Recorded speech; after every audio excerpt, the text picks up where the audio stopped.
Vous savez, l'année dernière, on a fait le jour de l'an, on a dit l'année 14, et puis on a dit, dans cette année-là, je veux grandir dans le Seigneur. Et je veux m'épanouir dans le Seigneur. Et je veux que mon foyer qui est béni dans le Seigneur dans cette année 2014. Mais voilà que l'année 2014 s'achève bientôt, et que voilà une nouvelle année 2015, si Dieu permet, s'il n'est pas revenu avant, une nouvelle année va commencer. Alors les gens ils ont dit cela, Seigneur, je voudrais grandir. Je pense de tout mon cœur qu'ils ont grandi spirituellement. Je pense de tout mon cœur qu'ils ont grandi spirituellement, que leur foyer ils ont grandi, que leurs enfants s'est convertis. Vous avez reçu beaucoup de cadeaux dans cette année. Vous avez demandé pourquoi Dieu, mais le Seigneur vous a tous donné ce que vous avez demandé. Je vous dis juste ça. Je vois le frère Manu, au début de l'année 2014, sa fille n'était pas convertie. Elle n'était ni baptisée. Mais je vois que maintenant, à la fin de l'année, elle s'est convertie, qu'elle est baptisée, et qu'elle est ici parmi nous. C'est une grâce. C'est pourquoi, c'est pour vous dire, parce que tout ce qu'on demande de la part du Seigneur, on le reçoit.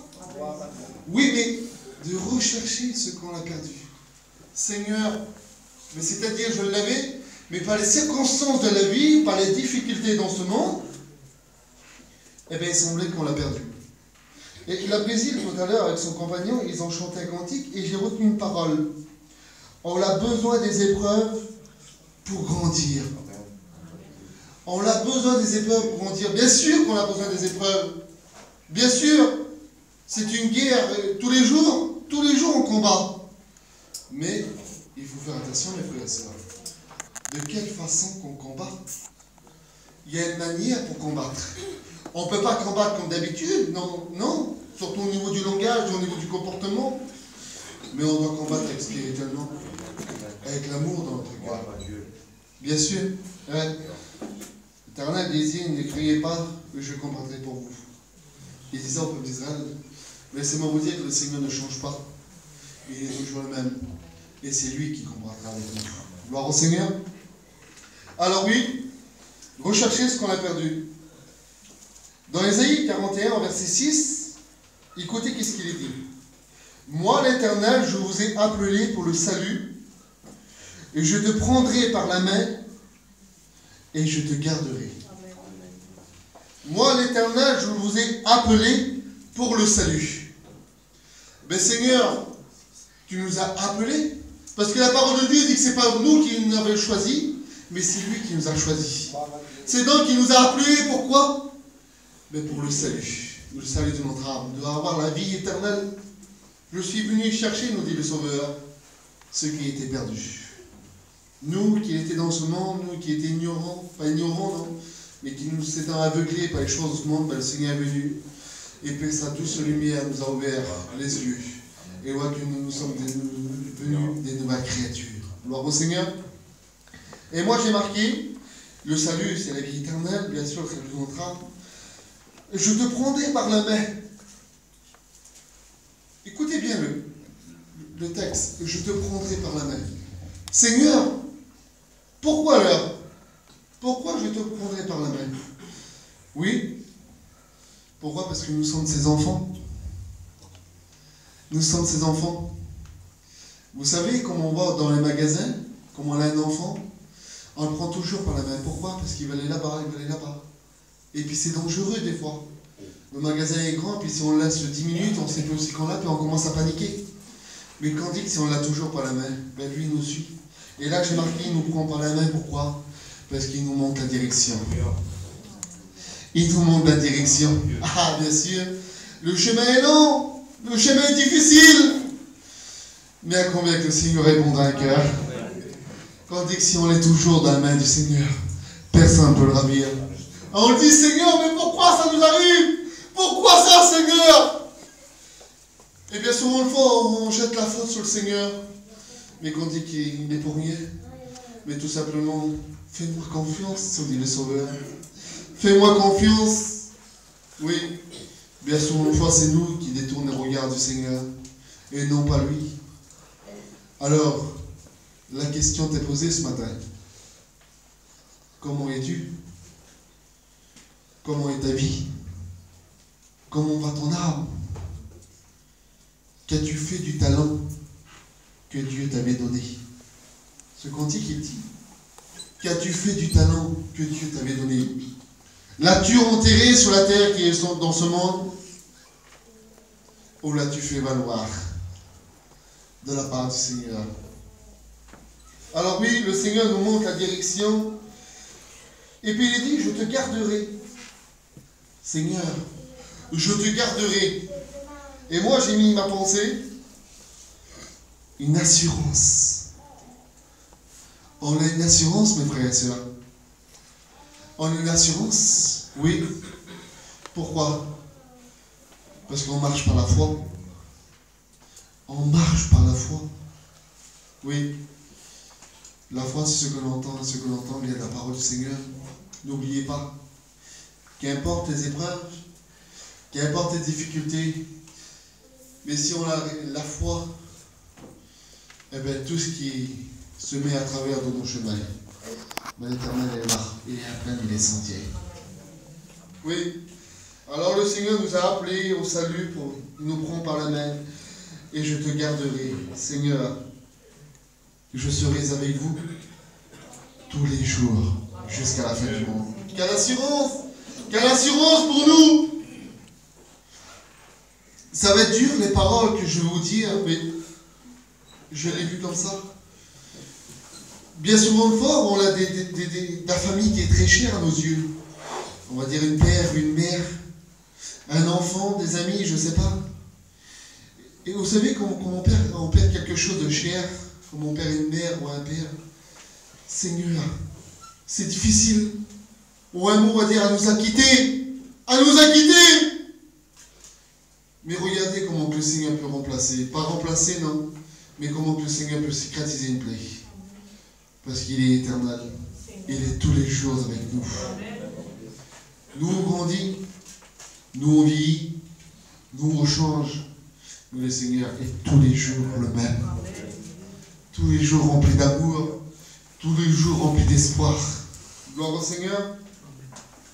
Alors, le Seigneur nous a appelés au salut. Oui. Gloire à Dieu. Et puis il dit aussi dans Proverbe 15, verset 8, mais la prière des hommes droits, la prière des hommes droits lui est agréable. Il aime aussi, c'est marqué, il aime celui qui poursuit la justice. La prière des hommes droits. Ce matin, je ne veux pas mettre en doute ton salut, non, gloire. C'est pas ça. Mais la parole de Dieu, et puis c'est même le Seigneur qui dit, je châtie celui que j'aime. Comme un père châtie son enfant, comme il a fait quelque chose de mal. Il ne veut pas qu'on l'ait perdu, le Seigneur, non. Mais il veut qu'on l'ait droit. Et puis il veut qu'on ait la vie éternelle. Alors, tout simplement, prenez pas ça en mal. Mais comment vous êtes devant le Seigneur ce matin? Comment vous êtes devant le roi des rois? Devant sa majesté, devant le Sauveur ce matin? Hein? Est-ce que vous marchez droit comme lui il veut? Est-ce que vous avez la justice dans votre cœur? Ça, c'est une question que vous posez en vous-même. La parole de Dieu dit qu'il est bon de temps en temps de rentrer en soi-même et de nous examiner. Et on va le voir un peu tout à l'heure, qu'il y a une personne qui a perdu quelque chose de valeur. On va le voir ensemble. Ça, c'est un point d'interrogation que je vous laisse sur votre cœur. Et on va y lire l'histoire, ça se trouve dans Luc 15, verset 8. Luc 15, verset 8.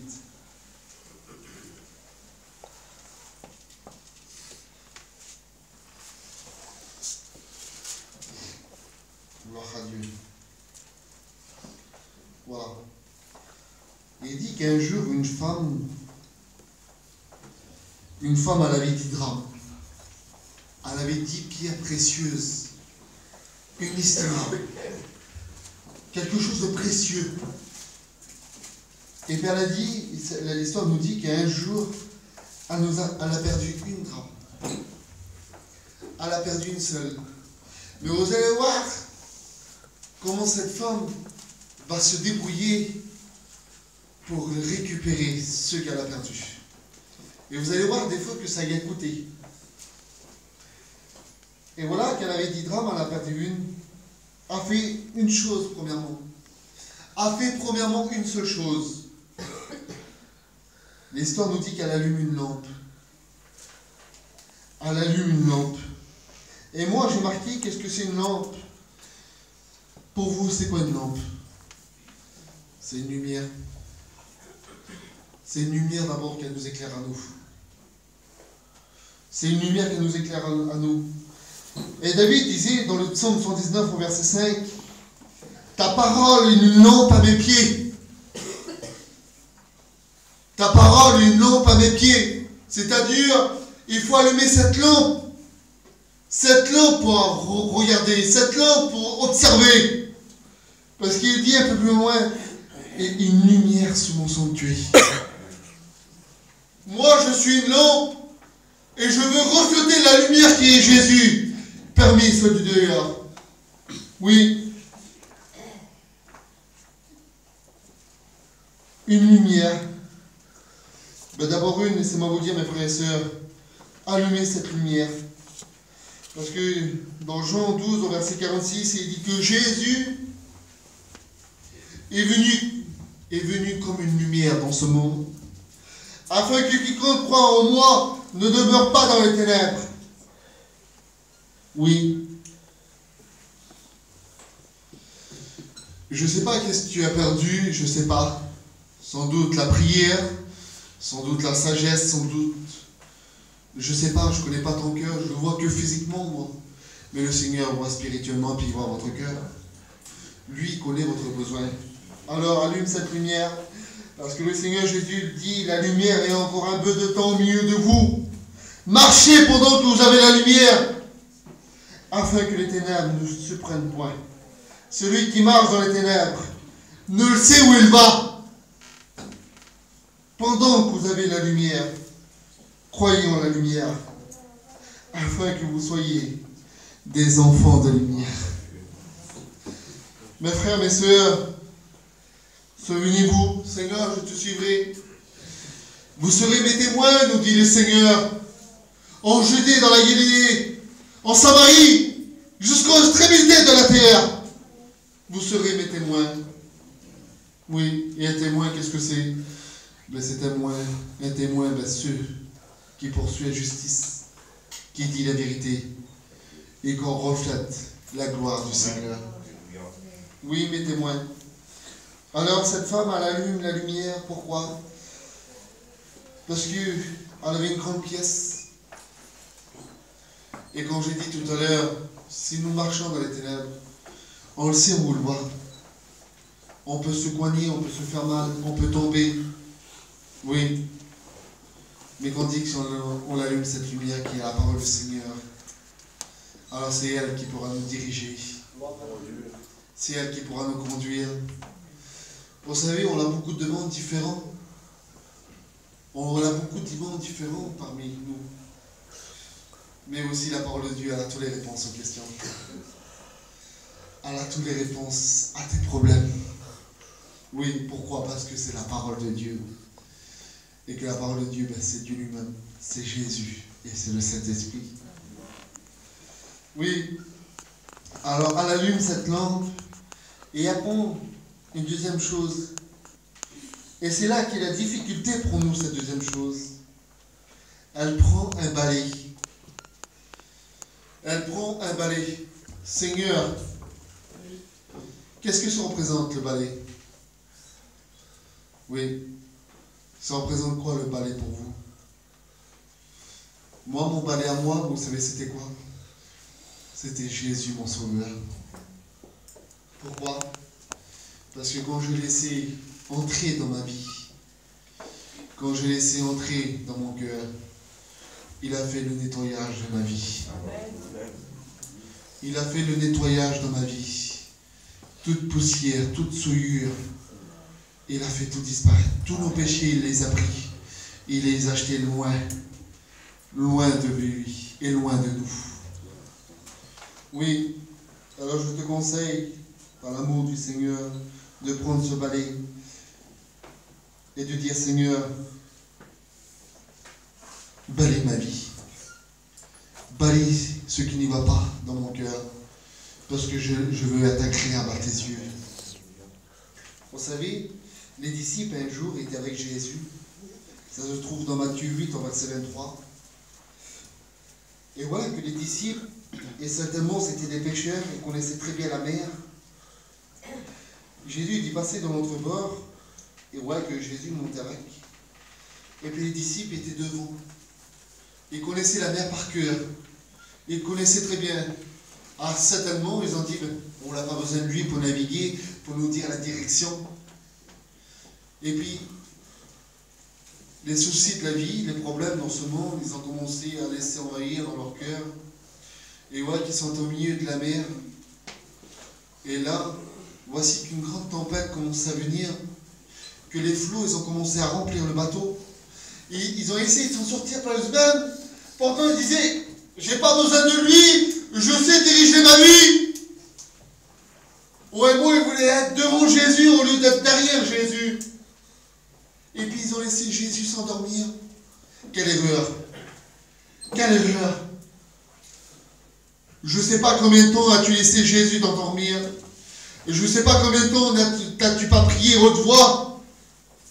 Je ne sais pas combien de temps tu as dû laisser cette faille que le monde a entrée dans ta vie. Vous savez, d'un grain de sable, ce n'est rien. C'est insignifiant à nos yeux. Mais si on laisse ce grain de sable, il commence à grandir. Ce grain de sable commence à devenir une pierre. D'une pierre, ça commence à devenir un rocher. Et du rocher commence à devenir une montagne. Et le fardeau est pèse sur nous. Le fardeau est pèse sur nous, pourtant on n'a rien fait. On a laissé juste une petite ouverture d'un grain de sable. La parole de Dieu ne donnait pas accès à l'ennemi. Ne donnez pas accès au diable. Fermez les écluses dans ce monde. Mais laissez accès à Jésus. Laissez accès à lui. Malgré ça vous coûte à vous. Malgré ça vous coûte, ça vous fait du mal. Non mais vous croyez que ça vous fait du mal. Mais en réalité ça ne vous fait pas du mal. L'apôtre Saint Paul disait, ce n'est plus moi qui vis. Mais c'est Christ qui vit en moi. C'est-à-dire, il y a une manière de faire les choses du Seigneur. Il y a une manière de combattre. Il y a une manière de marcher dans ce monde. On ne marche pas à l'aveuglette. Non. Mais on marche par l'Esprit du Seigneur qui est en nous. Oui. Alors ces disciples étaient là, paniqués. Ils disent, Seigneur, Seigneur, nous périssons. Oh, un mot, ils nous prient, Seigneur, excusez-moi du mot. Pour une route de secours. J'ai pas besoin de lui, moi. Je veux faire ma vie comme bon me semble. Mais combien il y a les difficultés, combien il y a le problème.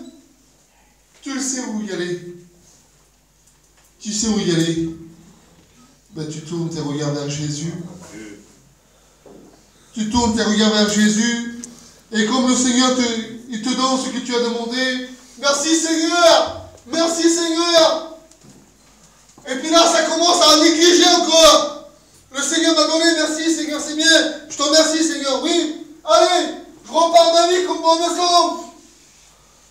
Je repars ma vie comme bon me semble. Je pars comme je veux. Je me dirige comme je veux. Et encore la difficulté. Seigneur, aide-moi. Croyez-vous que c'est beau aux yeux de Dieu? Croyez-vous que c'est beau aux yeux de Dieu de prendre toujours le Seigneur pour notre propre intérêt à nous? Il y a un mot, mais je ne veux pas vous le dire, je ne veux pas vous blesser. Mais tout simplement, ne faites plus cela. Ne faites plus cela. Par l'amour du Seigneur, ne faites plus cela. Mais recherchez ce que Dieu demande de vous.